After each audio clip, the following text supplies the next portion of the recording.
Hello my dear student, आज हम health promotion की यूनिट फर्स्ट आवश्यक पोषक तत्व एंड इसेंशियल न्यूट्रिशन चैप्टर के अंतर्गत पढ़ेंगे स्तन त्याग यानी वीनिंग के बारे में। जानेंगे कि वीनिंग क्या होता है। तो जब कोई शिशु 6 माह के बाद, हम लोग जानते हैं कि कोई भी बच्चा जब जन्म लेता है तो 0 दिन से लेकर 6 मंथ तक यानी 6 माह तक अपने माँ का दूध पीता है। और जब 6 माह के बाद माँ का दूध से उसका सारे पोषक तत्वों की जरूरतें पूरी नहीं हो पाती है, तब जाकर उसको बाहरी कोई वस्तु खिलाते हैं, पदार्थ खिलाते हैं, इसी को स्तन त्याग कहते हैं। तो कहने का मतलब होता है कि 6 माह या उससे कम उम्र के बच्चे को जब माँ का दूध छुड़ाकर उसको बाहरी कुछ वस्तु खिलाते हैं, जैसे हम लोग का बाहरी दूध हो गया, किसी ठोस पदार्थ हो गया, किसी प्रकार के भोज्य पदार्थ हो गया, या सब्जी हो गया, या दाल के पानी हो गया, या माँ हम लोग पिलाते हैं, या शिशु हॉर्लिक्स पिलाते हैं। यानी कहने का मतलब होता है कि 6 माह के बाद या उससे कम उम्र के बच्चे को माँ के दूध छोड़ाने के बाद जो हम लोग बाहरी, जिसको पूरक आहार बोला जाता है, वो हम लोग देते हैं। उसी को क्या बोलते हैं? स्तन त्याग बोलते हैं, यानी वीनिंग बोलते हैं। वीनिंग एक प्रक्रिया है जिसमें शिशुओं को माँ का दूध छुड़ाकर उसके बदले में बाहरी पदार्थों को हम लोग देते हैं। उसी को क्या बोलते हैं? वीनिंग, यानी स्तन त्याग बोलते हैं। हम लोग जानते हैं कि कोई भी बच्चा जब 6 माह के अंदर रहता है, 6 माह के अंदर के बच्चा लोग को कितना कैलोरी ऊर्जा की जरूरत पड़ती है। यदि कोई शिशु 6 माह से कम उम्र के है या 6 माह तक है तो उसको प्रति केजी 120 कैलोरी की ऊर्जा की जरूरत पड़ती है। यानी यदि आपका बच्चा 1 केजी का है तो उसको 120 कैलोरी की ऊर्जा की जरूरत पड़ती है। वहीं यदि आपका बच्चा 2 केजी का है तो इसको गुना, यानी जितना केजी का रहेगा उसके, तो कहने का मतलब होता है कि यदि 6 माह तक के जो बच्चा होते हैं प्रति केजी उनको 120 कैलोरी की ऊर्जा की जरूरत होती है, जो कि 6 माह तक यानी 6 माह तक माँ के दूध से उसका पोषक तत्वों की पूर्ति हो जाती है। लेकिन जब वही बच्चा 6 माह से ऊपर चला जाता है तो वो माँ के दूध से उसके सारी पोषक तत्वों की जरूरतें पूरी नहीं हो पाती है। तब जाकर हम लोग क्या करते हैं? उसके बाद हम लोग बाहर से दूध देते हैं, जैसे गाय का दूध हो गया, भैंस का दूध हो गया, ये सब बाहरी हम लोग दूध देते हैं। तो उसी को हम लोग क्या बोलते हैं? इससे उसका पोषक तत्व प्राप्त होता है। तो इसलिए उसको हम लोग क्या करते हैं? जब माँ का दूध हम लोग छुड़वाते हैं या माँ का दूध के साथ साथ उसको पूरक आहार देते हैं, तो उसमें हम लोग क्या करते हैं? जैसे बाहरी हम दूध देते हैं, कोई तरल पदार्थ आप दे सकते हैं, उसके बाद आप सब्जी का रस दे सकते हैं, दाल का पानी दे सकते हैं, जूनियर हॉर्लिक्स यानी बच्चा लोग वाला हॉर्लिक्स दे सकते हैं, उसके बाद अनाज दे सकते हैं, दाल के पानी पिला सकते हैं। इस तरह के अनेकों पूरक आहार आप दे सकते हैं। इससे क्या होगा? उसके पोषक तत्वों की पूर्ति होगी। इसके बाद पका आलू दे सकते हैं, उसके साथ साथ पिस्ता दे सकते हैं, अंडा, हरे पत्तेदार सब्जी दे सकते हैं। ये सब जो चीज होता है ये माँ के दूध 6 माह के बाद जब हम लोग छुड़वाते हैं तो पूरक आहार के रूप में ये सब एक्स्ट्रा उसको प्रोडक्ट हम लोग प्रोवाइड कराते हैं, ताकि उसके शरीर के सभी पोषक तत्वों की पूर्ति हो सके। क्योंकि 6 माह के बाद जो होता है, 6 माह के बाद बच्चा जब हो जाता है तो उसकी माँ का दूध ही काफी नहीं होता है, क्योंकि माँ का दूध जो होता है 6 माह तक उसके सारे जरूरतों को पूरा करता है। लेकिन 6 माह के बाद क्या होता है कि सारे जरूरतें पूरी नहीं हो पाती है, तब जाकर हम लोग को बाहरी कोई पदार्थ खिलाना पड़ता है, तब जाकर बच्चा का ग्रोथ अच्छा से होता है। हम लोग जानेंगे कि स्तन त्याग के दौरान यानी स्तन त्याग के बाद हम लोग कौन कौन से भोजन बच्चा लोग को खिलाना चाहिए। तो आपको सब्जी खिला सकते हैं, गेहूं या चावल या इस तरह के कोई अनाज खिला सकते हैं, दाल, दूध, अंडा खिला सकते हैं। उसके बाद खिचड़ी के 3 भाग चावल, यानी जब आप खिचड़ी बनाते हैं तो बच्चा लोग खिचड़ी खिला सकते हैं। जैसे कि आपको पिछले वाला वीडियो में बताया था कि खिचड़ी ही एक ऐसा भोज्य पदार्थ है उसमें सारे पोषक तत्व एक ही व्यंजन में मिल जाता है। तो बच्चा लोग हम लोग खिचड़ी खिलाना चाहिए। और खिचड़ी में कैसे मात्रा होनी चाहिए? तो जब बच्चा लोग के लिए हम लोग खिचड़ी बनाते हैं तो 1 भाग चावल आपको करना चाहिए। यदि आपका पूरा खिचड़ी है तो खिचड़ी का 3 भाग चावल, खिचड़ी का 3 भाग चावल होना चाहिए, उसमें 1 भाग दाल होना चाहिए, हरे पत्तेदार सब्जी होना चाहिए, तब जाकर उसको खिचड़ी को हम लोग को बच्चा लोग को खिलाना चाहिए। उसके बाद केला या उपमा हम लोग खिला सकते हैं बच्चा लोग को, हरी पत्तेदार सब्जी भी खिला सकते हैं। तो इस तरह के स्तन त्याग होता है। स्तन त्याग क्या है? तो 6 माह के बाद या 6 माह तक के बच्चे लोग को जब माँ के दूध छुड़वा कर बाहरी कोई पोषक तत्व हम लोग प्रोवाइड कराते हैं तो उसको हम स्तन त्याग यानी वीनिंग करते हैं। कोई दिक्कत जी। अब ये रहा, उसके बाद एक टॉपिक होता है रिकेटस। जानिए कि रिकेटस क्या होता है जी। तो रिकेटस है, रिकेटस क्या है? तो रिकेटस एक प्रकार की बीमारी है जो कि बच्चों लोगों में होता है। ये होता है एडल्ट अवस्था में भी, यानी व्यक्तियों में भी होता है, लेकिन यदि व्यक्ति में होता है तो इसको दूसरे नाम से जानते हैं, ऑस्ट्रोमलेशिया के नाम से जानते हैं। यदि बच्चा लोगों में होता है तो रिकेटस के नाम से जानते हैं। तो जानेंगे ये होता क्या है? यदि किसी बच्चा लोगों में विटामिन डी की कमी हो जाती है तो उस अवस्था में उसका शरीर जो होता है बहुत दुबला पतला दिखाई देने लगता है और उसका हड्डी दिखाई देने लगता है, और इसी रोग को हम लोग क्या बोलते हैं?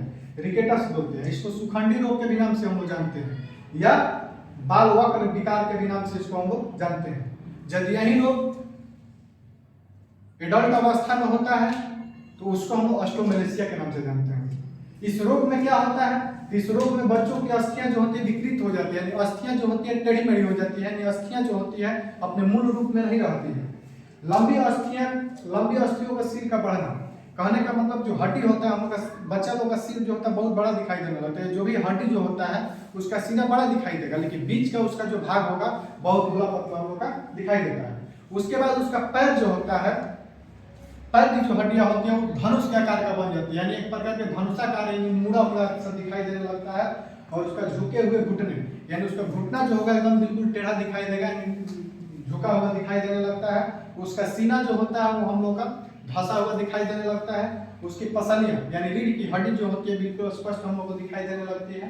तो इस तरह के जो होता है ये हम लोग का रिकेटस के सब लक्षण है, जो कि बच्चे लोगों में विटामिन डी की कमी या कैल्शियम की कमी के कारण ये रोग होता है। ठीक है। उसके बाद रिकेटस के अलावा यदि शरीर में विटामिन डी की कमी होती है तो दांत का निकलना भी अवरुद्ध हो जाता है, यानी दांत भी अच्छा से बच्चे लोग को नहीं निकल पाता है, ये भी एक समस्या है।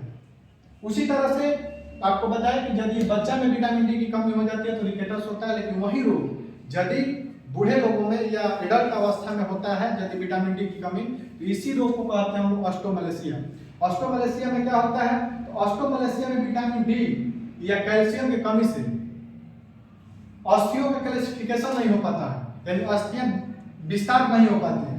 इसलिए क्या होता है हम लोग का, इसलिए हम लोग ठीक से ये काम नहीं कर पाता है और हम लोग ऑस्ट्रोमलेशिया के शिकार हो जाते हैं।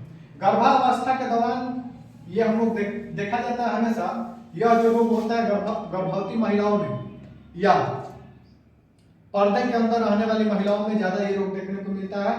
कारण इसका ये रहता है कि बैठे बैठे या सोए सोए या आराम करते करते वहाँ की हड्डियां जो होती है मृत हो जाती हैं, यानी हड्डियां अच्छा से ग्रोथ नहीं कर पाती है, और वहाँ पर हम लोग क्या होता है कि विटामिन डी की कमी हो जाती है, और उस अवस्था में हम लोग के यहाँ पर दर्द होने की आशंका बन जाती है। साथ ही साथ पेल्विस की विकृति हो जाती है, यानी शरीर की जो पेल्विस होता है उसका अच्छा से विकास नहीं हो पाता है। तो ये सब जो है, उसके बाद दांत कोई प्रभावित करता है, दांत हम लोग का उतना मतलब अंगड़ने लगना या दांत झड़ने लगना या दांत गिरने लगना, इन सब चीज को भी हम लोग होता है। यानी विटामिन डी के द्वारा हम लोग के हड्डी से संबंधित अनेक प्रकार की बीमारियां जो होती है। यदि ये रोग आपको हो गया है तो रोग के निदान के लिए, रोग के उपचार के लिए हम लोग विटामिन डी के प्रतिदिन खुराक लेना चाहिए, विटामिन डी का आपको खुराक लेना चाहिए, तब जाके हम लोग का रोग ठीक होता है। तो ये हम लोग का रहा रिकेटस। और इसी वीडियो में एक और टॉपिक, बहुत पॉपुलर टॉपिक है किचन गार्डन। जान लें किचन गार्डन क्या होता है।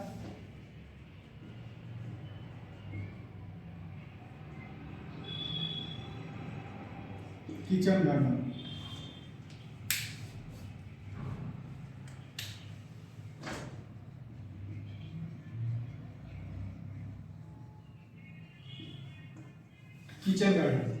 किचन गार्डन क्या होता है?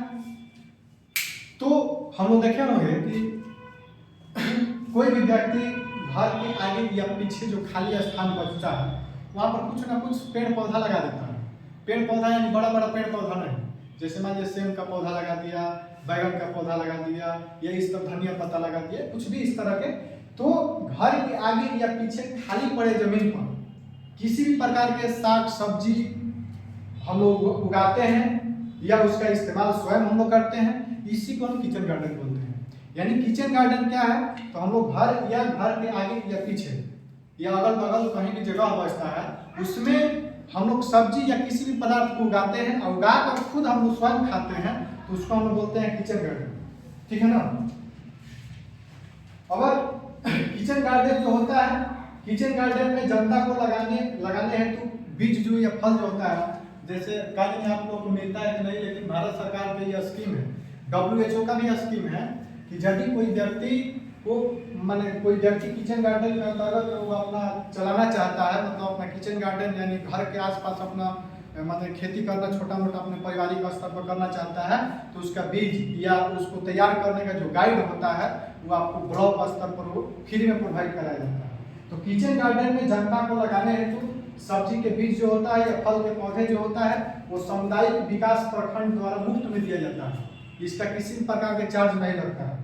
उसके बाद इसका मार्गदर्शन कैसे कैसे उगाना चाहिए, क्या क्या इसको करना चाहिए, कब इसको लगाना चाहिए, कब इसको तोड़ना चाहिए, कब कब इसको दवा देना चाहिए, ये सब जो चीज होता है मार्गदर्शन जो होता है वो हम लोग को सामुदायिक विकास प्रखंड के द्वारा ही हम लोग इसको मुफ्त में मिलता है।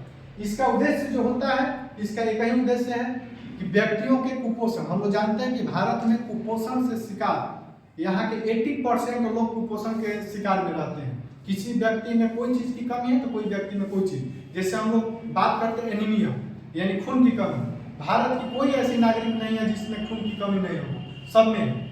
तो कहने का मतलब इसका यही तात्पर्य होता है, किचन गार्डन का एक ही उद्देश्य होता है कि लोगों को कुपोषण से बचाया जा सके, अधिक से अधिक लोग कुपोषण न हो, यानी कुपोषण से बचाने के लिए स्कीम लगाया जाता है ताकि हर व्यक्ति अपने घर के आगे पीछे फल सब्जी या इस तरह कुछ लगाता है और स्वयं वहन उसको करता है, खाता पीता है, तो उसके शरीर के पोषक तत्वों की पूर्ति होगी और कुपोषण से बचेगा।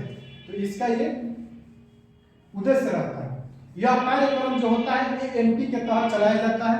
ANP का फुल फॉर्म होता है applied nutrition programme. Applied nutrition programme ये भारत सरकार द्वारा चलाए जा रहे एक प्रकार की स्कीम है, जिसमें क्या होता है आगे आप लोगों को बताया जाएगा। तो किचन गार्डन जो चलता है वो ANP के तहत चलता है, यानी अप्लाइड न्यूट्रिशन प्रोग्राम के अंतर्गत ये चलता है। हम लोग हमेशा देखते हैं कि हमारे गांवों में असंख्य बच्चे रतौंधी के शिकार होते हैं, रतौंधी के शिकार हो जाते हैं।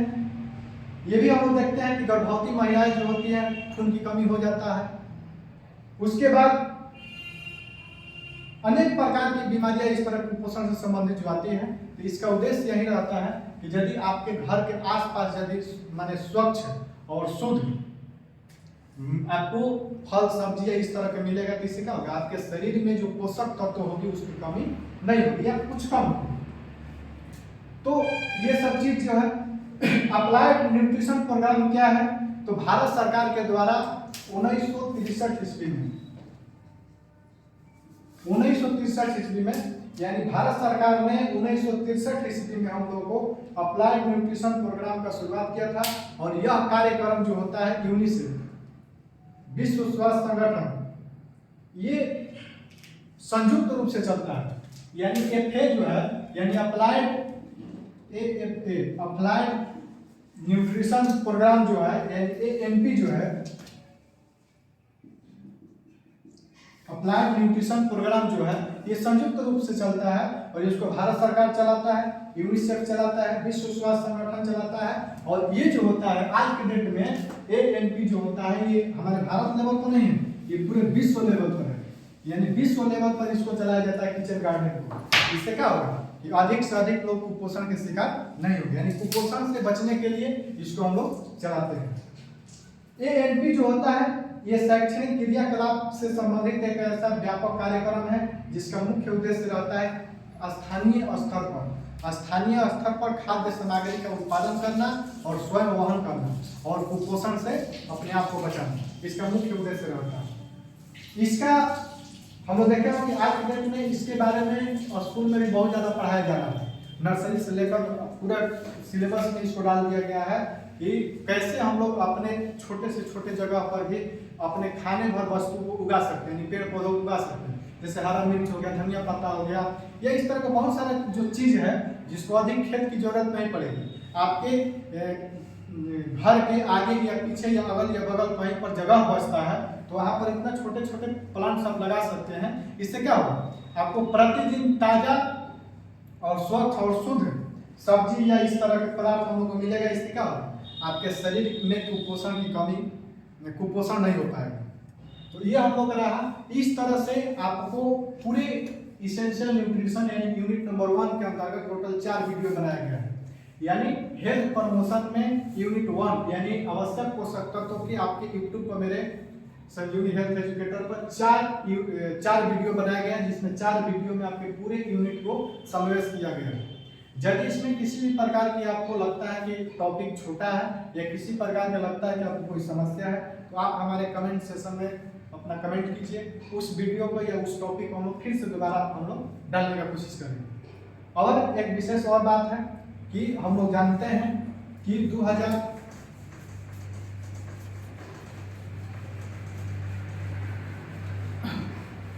हम लोग जानते हैं कोई भी बोर्ड में अभी 2021 सेशन के नर्सिंग छात्र छात्राओं का एग्जाम नहीं हुआ है। यदि किसी छात्र या छात्रा को नर्सिंग से संबंधित 2021 में किसी प्रकार के मॉडल सेट की जरूरत हो तो आप हमारे कमेंट सेशन में या हमारे संपर्क नंबर पर आप व्हाट्सएप करिए, आपको सारे नोट्स फ्री में उपलब्ध कराए जाएंगे। तो ये भी है 2021 में जो भी परीक्षार्थी परीक्षा देने वाले हैं, यदि वो चाहते हैं संजीवनी ग्रुप से नोट्स लेने के लिए या मॉडल सेट लेने के लिए तो आपको फ्री ऑन कॉस्ट यानी निःशुल्क आपको प्रोवाइड कराया जाएगा। आप हमारे व्हाट्सएप नंबर पर अपना हाई लिखकर अपना नाम लिखकर भेजिए, आपको किस चीज़ का नोट चाहिए ये भी लिखकर भेजिए। तब तक के लिए धन्यवाद, फिर मिलेंगे हम लोग दूसरे वीडियो में।